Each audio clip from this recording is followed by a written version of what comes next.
trastorno obsesivo compulsivo, más conocido como TOC, es el cuarto trastorno psiquiátrico infantil más común en el mundo. ¿Cómo lo podemos identificar en la infancia y cómo la comunidad puede apoyar, aprender y relacionarse de una forma distinta en esta materia? Para conversar sobre este y otros temas relacionados, vamos a hablar hoy con el autor de Pedro y su TOC, que es este libro que nosotros ya lo habíamos recomendado en Sanamente, y estamos con su creador, Tomás Miño, psicólogo clínico infanto-juvenil, miembro de la Fundación Internacional de TOC y fundador de la Red Chilena de Especialistas en TOC. Bienvenido. Muchas gracias por la invitación y por la posibilidad de hablar de TOC aquí junto a ustedes. Mi primera pregunta tiene que ver contigo y por qué llegaste al TOC como área de investigación central. Sí, bueno, yo partí hace muchos años como psicólogo clínico especialista en cuadros de ansiedad y me empezó a llegar mucho paciente con cuadro de TOC y en Chile no hay mucha especialidad respecto a eso, no hay programas de formación y empecé una búsqueda un poco más autónoma respecto de cómo se trataba el TOC, cuáles eran las características, cómo se abordaba. Y ahí fui interesándome en esta temática y me empecé a especializar, primero afuera de Chile porque no había ningún programa acá.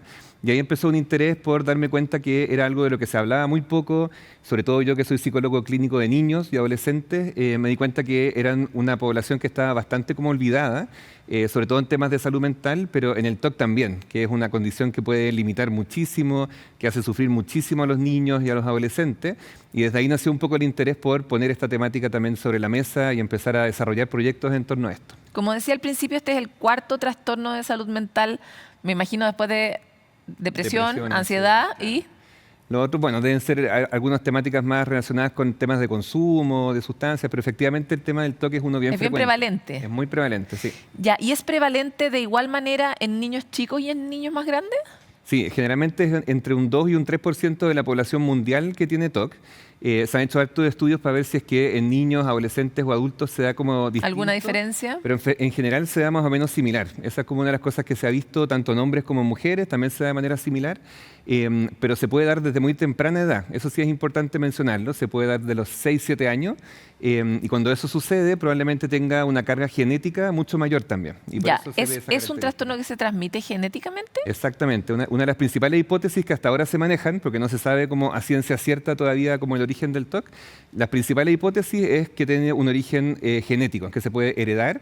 Las otras hipótesis tienen que ver con temas cerebrales, etcétera, o temas traumáticos, pero la principal tiene que ver con que esto se puede heredar.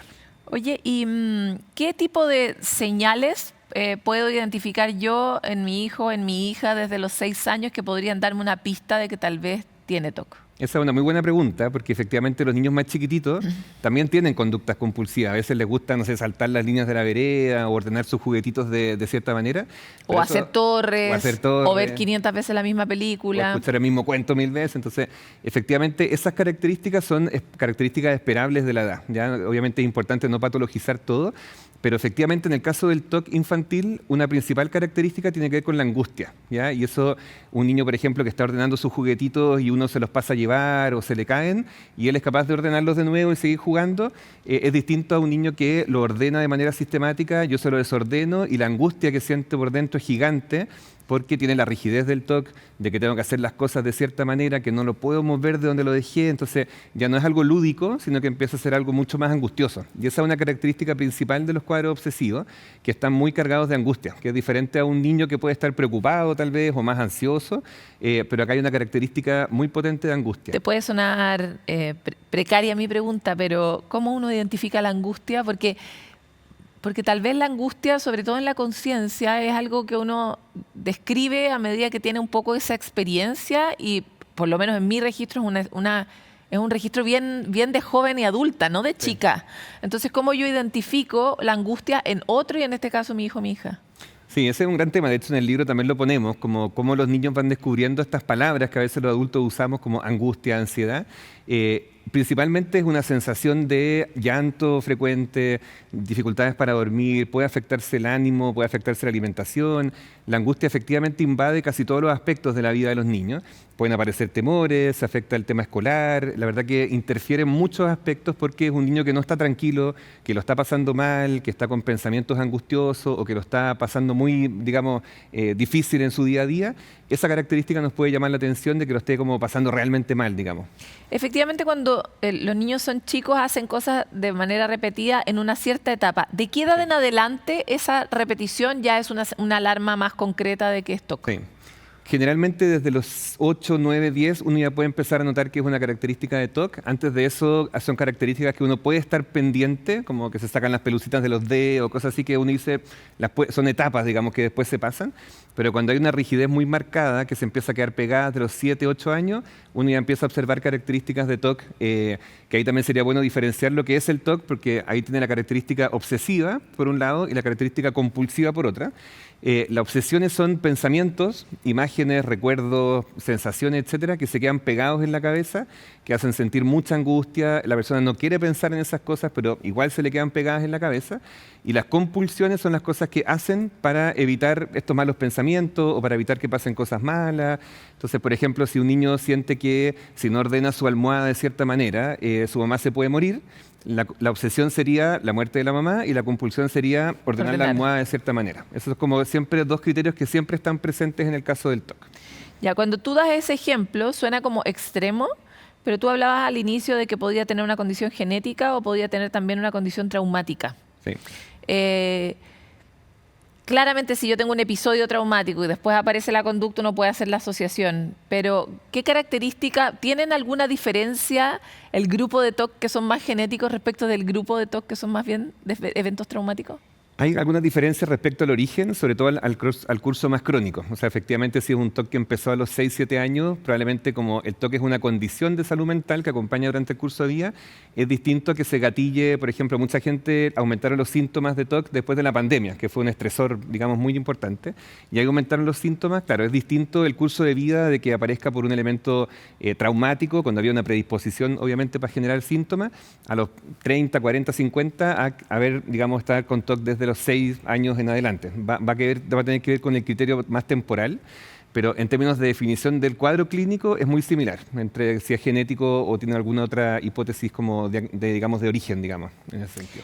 Ahora quisiera llevarte, nosotros aquí tuvimos la oportunidad de entrevistar a un investigador que hace un estudio justamente genético en América, y este es un estudio que tú también haces acá para este territorio, y quisiera comprender mejor qué es lo que hasta ahora se sabe, qué se ve a escala genética que podría estar relacionado con el trastorno.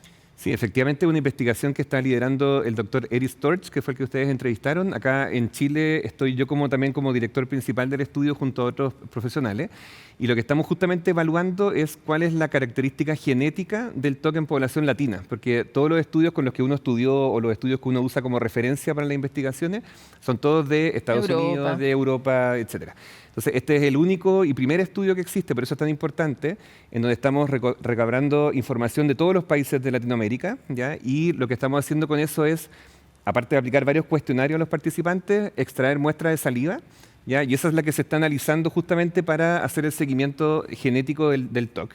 Es una de las principales hipótesis y hasta ahí se sabe que si tu mamá, papá, tío, abuelo, las primeras generaciones tienen TOC, efectivamente la probabilidad de que eso se herede es muy alta. No es siempre 100% así, pero hay una probabilidad más alta. Eso es lo que se dice respecto de los estudios de afuera. Entonces queremos ver efectivamente qué pasa en población latinoamericana, si efectivamente la herencia es igual de marcada o no que lo que se ha estudiado en los países, digamos, fuera de Latinoamérica. Ahora, últimamente, a medida que avanza la neurociencia, han vuelto a cobrar mucha relevancia los factores ambientales, ¿no? Sí.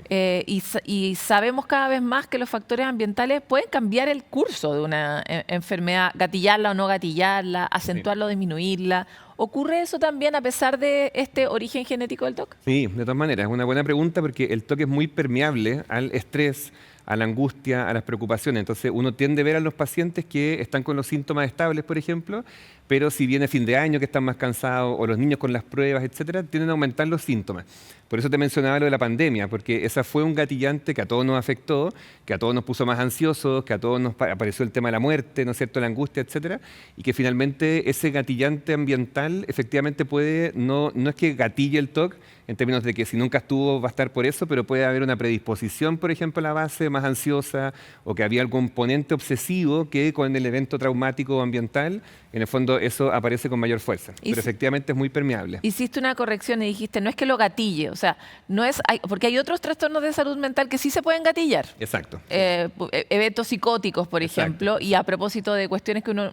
Y puedes tener esa posibilidad a lo largo de tu vida incluso, o cuando eres más joven. En este caso, si uno no tiene el factor genético, ¿no se te va a gatillar en ninguna condición? No debería gatillarse, claro, efectivamente eso es lo que se está estudiando, algunos casos de TOC que no tengan ninguna carga genética hereditaria o ambiental. Hay otras hipótesis que tienen que ver con, por ejemplo, la baja de serotonina del cerebro, que a veces puede ser que el cerebro esté funcionando de manera distinta y eso genera efectivamente cuadros más obsesivos. Pero efectivamente que se genere un cuadro de TOC así como diagnóstico de TOC, si es que no había ningún antecedente previo y aparezca como de la nada, eso claro, es más difícil y eso es como justamente lo que se está estudiando. Porque hay casos en los que uno hace la historia familiar y no hay ninguna herencia genética. Entonces ahí uno pone a investigar, ¿no es cierto? Y es lo que estamos tratando de investigar también en otro tipo de investigaciones, desde dónde nace, si es un tema del cerebro, si es un tema de hormonal, químico, de dónde nace el origen cuando no hay una historia genética atrás, que es como muy interesante también poder pesquisarlo. Y por otro lado, los cerebros que están más expuestos a cortisol, en el fondo, ¿hay una relación entre, por ejemplo, la hormona del estrés, el cortisol, o la utilización del cerebro más reptil y el desarrollo de este tipo de trastornos? Sin duda. De hecho, el TOC es un cuadro que si uno lo mira evolutivamente, yéndose como bien atrás, uno pensaría que es un cuadro que viene desde los inicios del ser humano, porque efectivamente el cerebro tiene la función de cuidarnos también, como frente al estrés, las preocupaciones, las amenazas, los peligros. Y efectivamente eso hizo Esto es como aumentado, exacto, ¿no? ¿no es cierto? Y que hizo que la especie humana sobreviviera, porque en el fondo si había un mamut o algo que me iba a atacar, como que tenía que estar en posición de defenderme. Y lo hacía estar más alerta, lo hacía estar más preocupado, lo hacía estar más minucioso, ¿no es cierto? Con ciertas conductas como más compulsivas. Pero cuando empezó a avanzar, ¿no es cierto?, la etapa del ser humano, hay ciertas cosas que se fueron quedando como pegadas en este cerebro más primitivo. Y ahora, claro, no es el león que nos va a atacar, pero ahora son los pensamientos, son las imágenes y el cerebro funciona de la misma manera. Ese pensamiento angustioso del TOC lo considera como si fuera realmente un león mamut. que te va... Claro, el mismo angustia. Y ahí se eleva el cortisol, ¿no es cierto? Empieza todo el cerebro de respuesta, de lucha-huida, ¿no es cierto? Todos esos mecanismos que tiene el cerebro para proteger, ¿no? Y justamente en el TOC es bien complejo porque es algo que está en la cabeza, ¿no es cierto?, de las personas y que efectivamente uno trata de mostrarle que los pensamientos son pensamientos, que no tienen poder para hacerte daño y todo, pero el cerebro los codifica como si fueran realmente amenazantes. Y esa es la parte difícil del TOC. Últimamente hay toda una línea de desarrollo de la comprensión de la salud mental también desde una perspectiva epidemiológica, ¿no? También entendiendo cómo los clanes humanos se van encadenando y desde ese punto de vista cuando tú recibes a un niño con TOC, me imagino, inevitablemente vas a mirar a los padres, cómo vive ese niño. Y puede que la mamá no tenga TOC o el papá no tenga TOC, pero puede que sean personas, por ejemplo, súper alteradas o que sean personas... que están siempre como tratando de que las cosas ocurran, etcétera. Entonces me encantaría hablar sobre eso otro, porque cuando uno es padre, y nadie nace con ningún manual de paternidad, e identifica que su hijo tiene algo, es súper valioso ese gatillo que uno sí puede mover. O sea, que lo que uno puede cambiar para ayudar al hijo es como una esperanza, ¿no? Sí. Entonces cuéntame un poco cómo trabajas con los padres cuando ves que hay ciertas cosas de entorno que podrían mejorar el resultado. Sí, eso es súper importante. De hecho, las investigaciones avalan lo que tú dices, porque efectivamente cuando uno trabaja el TOC a nivel familiar, o sea, incluyendo a los papás, a los hermanos, bueno, y cualquier condición de salud mental, la efectividad de la terapia aumenta hasta un 80-90%, porque efectivamente el niño no vive solo, vive en su contexto familiar, ese niño, esa niña, ese adolescente, en un contexto familiar que puede tener ciertas características, que puede tener un estilo de crianza de ciertas características también. Pueden ser papás que también no tengan un TOC, pero tengan una personalidad obsesiva, por ejemplo, que son más rígidos, más centrados en el éxito o en las notas o en las cosas así. Y eso, claro, va moldeando un poquito esa personalidad del niño desde chiquitito, que si además tiene un poco esta predisposición más ansiosa o más obsesiva, hay un factor de riesgo, obviamente, que hay que estar mucho más pendiente de observar. Entonces, claro, cuando llega un niño chiquitito, uno, efectivamente, como dices tú, uno mira a la familia, mira el ambiente, ¿no es cierto?, mira dónde se desenvuelve, porque claramente van a ser coterapeutas nuestros. O sea, uno no puede trabajar solo con el niño, uno involucra a los papás, les va mostrando estilos de crianza, les va mostrando formas de ser que podríamos ir modificando, cambiando, para ir ayudando, ¿no es cierto?, el desarrollo de este niño. Pero es bien interesante, porque cuando uno los involucra en la familia, ¿no es cierto?, en la terapia, que es un rol bien directo, uno les pide ciertas cosas como bien puntuales que estén atentos, que puedan orientar, intervenir, los niños también se van sintiendo más entendidos, van sintiéndose más comprendidos, como que la empatía empieza a aumentar, ya no nos miran como el bicho raro, ¿no es cierto?, sino que se van dando cuenta que es el TOC, que tiene tratamiento, que puedo estar mejor. Y nosotros enfatizamos mucho con los niños chiquititos que el TOC no es la identidad, nadie es su diagnóstico de salud mental. Nosotros trabajamos mucho en eso, que ellos no son su TOC, ellos son personas con intereses, con gustos, con talentos, con virtudes, y que dentro de eso además tienen un TOC. Como que tratamos de que no hagan de su identidad el diagnóstico de salud mental. Y eso también lo trabajamos con las familias, que lo dejen de mirar como el niño enfermo o el niño con dificultades o el niño distinto, que también lo trabajamos en los colegios, eso mismo, que también hay todo un rol ahí como de despatologizar un poco eso y entender que somos todos distintos, que todos somos personas, que todos tenemos dificultades. Entonces, claro, el rol familiar es clave y eso a veces nos toca con los hermanos, con toda la familia ampliada también. Tomás, antes de empezar esta entrevista te preguntaba si hay un AB de B antes de Boric y después de Boric, en el sentido de esta revelación que hace el presidente durante la campaña sobre su propio TOC. Sí. Y quería saber cuál ha sido para ti ese impacto en la consulta con los niños, cómo fue recibido también por las personas que tienen TOC. Yo creo que eso fue un tremendo aporte. Yo creo que el hablar de salud mental es siempre un aporte para la sociedad, el poder poner las cosas sobre la mesa, el darnos cuenta que todos estamos expuestos, que todos a veces estamos más deprimidos, más ansiosos, que todos podemos tener algún diagnóstico de salud mental y que eso no nos hace menos personas o no nos hace menos capaces.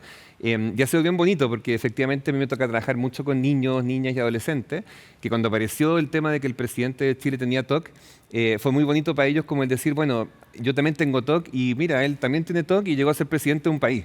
Y eso ha sido muy bonito porque es como, no tiene por qué limitarme el diagnóstico. Eso es como un poco lo que nosotros hemos querido transmitir.